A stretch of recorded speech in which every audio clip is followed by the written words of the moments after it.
Hello, আসসালামু আলাইকুম। আজকে আমি আপনাদের সামনে দুইটা বই রিভিউ করব। সেটা হচ্ছে 47তম বিসিএস এর জন্য। একটা হচ্ছে অগ্রদূত বাংলা মফিজুল ইসলাম মিলন, আর একটা হচ্ছে জর্জের বাংলা ভাষা ও সাহিত্য।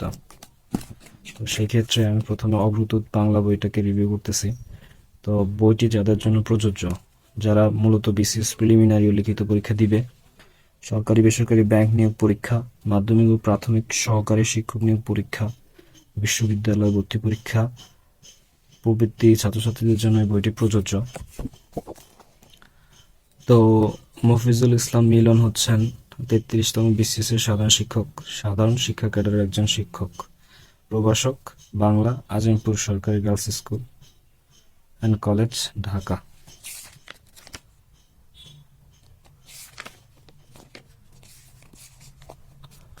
আমার এই বইটা 13তম সংস্করণের, জুলাই 2023 সালে আমি এই বইটা কিনছিলাম।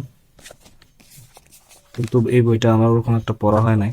তবে এই বইটা আমি শুধুমাত্র প্রিভিয়াস ইয়ারের কোশ্চেনগুলা প্র্যাকটিসের জন্য আমি ব্যবহার করছি, এখনো করতেছি।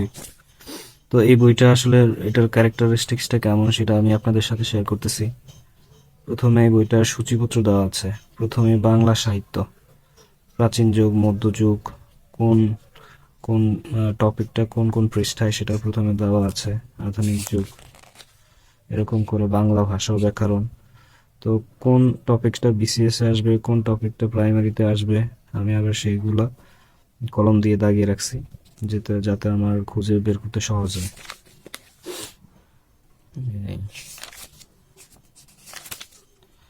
তো এই বইটার প্রথমে বাংলা সাহিত্য, প্রথমে বিসিএস প্রিলিমিনারি পরীক্ষার সিলেবাস দেওয়া আছে। যেমন প্রাচীন ও মধ্যযুগ থেকে আসে 5 মার্কস, আধুনিক যুগ থেকে আসে 15 মার্কস, টোটাল 20 মার্কস।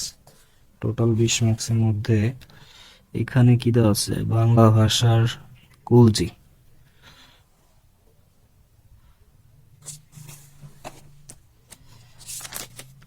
প্রথমে বিভিন্ন প্রশ্ন আকারে আলোচনা, তারপরে গল্প আকারে আলোচনা, তারপরে বিগত পরীক্ষার আসা সকল প্রশ্নসমূহ দেওয়া আছে, কোনটা কোন পরীক্ষায় আসছে, কোনটা কোন ভার্সিটি পরীক্ষায় আসছে, সেগুলো সবকিছু এখানে ধারাবাহিকভাবে দেওয়া আছে। বাংলা লিপি, বাংলা লিপির বিবর্তন, তারপরে বিগত পরীক্ষায় আসা প্রশ্নসমূহ, তারপরে প্রথমে ডিটেলস ব্যাখ্যা আকারে দেওয়া, তারপর প্রশ্ন আকারে ব্যাখ্যা করে দেওয়া, তারপরে বিগত পরীক্ষায় আসা প্রশ্নসমূহ। মূলত আমি এই বইটা ব্যবহার করি বিগত সালের প্রশ্নগুলো প্র্যাকটিস করার জন্য। আসলে যে কোনো পরীক্ষার জন্য 2-3টা বই ফলো না করে যে কোনো একটা বই ঠিকমতো ফলো করলেই হয়। সেই ক্ষেত্রে আর বাকি বইগুলা থেকে যার যেটা গুরুত্বপূর্ণ বা যার যেটা পড়তে ইচ্ছা হয় সে সেটা পড়ে নিতে পারে। সব বইগুলোর লেখাই সমান গুরুত্বপূর্ণ এবং সেম টপিক, সেম সবকিছুই, কিন্তু লেখার বৈশিষ্ট্যটা একটু আলাদা হয়। তো এই বইটার বৈশিষ্ট্যটা হলো প্রত্যেকটা টপিক্সের আলোচনা, তারপর প্রশ্ন আকারে আলোচনা, তারপরে বিগত সালের প্রশ্নগুলা প্রত্যেকটা টপিকের একসাথে দেওয়া আছে, একসাথে।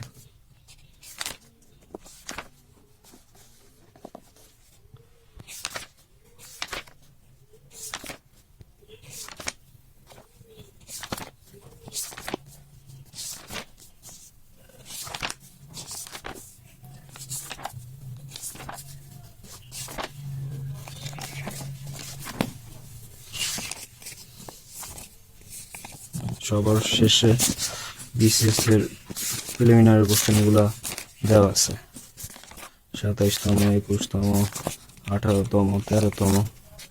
এটা হলো অগ্রদূত বাংলা, মফিজুল ইসলাম মিলন স্যারের বই। আর এটা হচ্ছে জর্জের বাংলা ভাষা ও সাহিত্য। এটাও মূলত বিসিএস প্রিলিমিনারি, ব্যাংকার্স রিক্রুটমেন্ট, শিক্ষক প্রভাষক নিবন্ধন, বিশ্ববিদ্যালয় মেডিকেল ভর্তি সহায়িকা। আমি মূলত এই বইটা ফলো করছি, যেহেতু এই বইটা আমি প্রথম থেকে ফলো করছি এবং এটাতে আপনার হচ্ছে যে মাধ্যমিকের ব্যাকরণ বইটা ফলো করে লেখা হয়েছে, ওই বইটাও ফলো করে লেখা হয়েছে, তো আমি আগে এই বইটা পড়ার কারণে আমি এই বইটা থেকে সবকিছু পড়ছি। আমার এই বইটার সংস্করণ এটাও জুলাই 2023-এর সংস্করণ।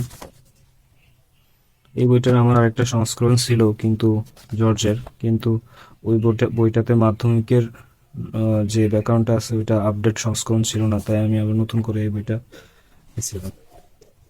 তো আমি এই বইটাতেও বিসিএস প্রাইমারি কোশ্চেনগুলা আলাদা আলাদাভাবে লিখে রাখছি যে কোনটা কততম পাতায়। তো বাংলা সাহিত্য, এটাতে প্রথমে বাংলা সাহিত্য, তার মধ্যযুগ, এটাতে ব্যাখ্যা আকারে দেওয়া প্রথমে, তারপর প্রশ্ন উত্তর। তো বাংলা, জর্জের বাংলা বইটা হচ্ছে একটু ডিফারেন্ট অগ্রদূত থেকে, কারণ অগ্রদূতে প্রথমে ব্যাখ্যা করে দেওয়া, তারপর প্রশ্ন আকারে দেওয়া, তারপরে হচ্ছে প্রশ্নোত্তর। আর এটাতে হচ্ছে যে প্রত্যেকটা টপিকস খুব ছোট ছোট ভাগ করে দেওয়া, তারপর প্রশ্নোত্তর। প্রথমে ব্যাখ্যা করে দেওয়া, তারপর প্রশ্নোত্তর। প্রত্যেকটা টপিকসই আলাদা আলাদা ছোট ছোট আকারে ভাগ করে তারপর প্রশ্নোত্তর। তো এটা যারা একদম নতুন শুরু করবে তাদের জন্য আমি মনে করি জর্জের বইটা অনেক হেল্প হয়, কারণ এটা খুব সহজ ভাষায় লেখা। এবং অগ্রদূত বইটা হচ্ছে যে একটু অ্যাডভান্স, বা সবগুলা টপিকস একসাথে আলোচনা করার পরে বিসিএস এর প্রশ্নগুলা বা প্রশ্নোত্তরগুলো দেওয়া। সেই ক্ষেত্রে আমরা যদি ছোট ছোট টপিকস আকারে পড়ে তারপর প্রশ্নোত্তরগুলো পড়তে পারি, সেক্ষেত্রে আমাদের জন্য ইজি হয় যারা আমরা নতুন। তো আমি যেহেতু এই বইটা ফলো করছি, সেই জন্য আমি এই বইটাই অনুসরণ করতেছি। তো আসলে যে কোনো একটা বই ফলো করলেই যার কাছে যেটা ভালো হয় সে সেই বইটা ফলো করলেই সে ভালো রেজাল্ট করতে পারবে। তো আমার কাছে মূলত জর্জের বাংলা ভাষা ও সাহিত্য বইটাই সবচেয়ে বেশি প্রিফারেবল। এই আর এই বইটা আর এই ভিডিওটা মূলত যারা নতুন তাদের জন্য, যারা আসলে বই সম্পর্কে আইডিয়া ওরকম একটা নিয়ে শুরু করতে চাচ্ছেন তাদের জন্য। তো যার যে বইটা ভালো লাগবে বা যে বইটা যার জন্য উপযুক্ত মনে করবেন সে সেই বইটাই কিনবেন। কারো পরামর্শে বই কেনার থেকে নিজের পরামর্শে বা নিজের বুদ্ধিতে বই কেনা সবচেয়ে উত্তম হবে। আর সবচেয়ে গুরুত্বপূর্ণ কথা হলো যে সবগুলা বই না পড়ে একটা বই ভালো করে শেষ করতে হবে বারবার, এবং একটা বই শেষ হয়ে গেলে অন্যান্য বইগুলা দেখলে সেখান থেকে আইডিয়া নেওয়া যাবে, কিন্তু ফলো করতে হবে যে কোনো একটা বই। যেমন আমি ফলো করতেছি মূলত জর্জের এই বইটা। তো এই পর্যন্তই আজকের ভিডিও।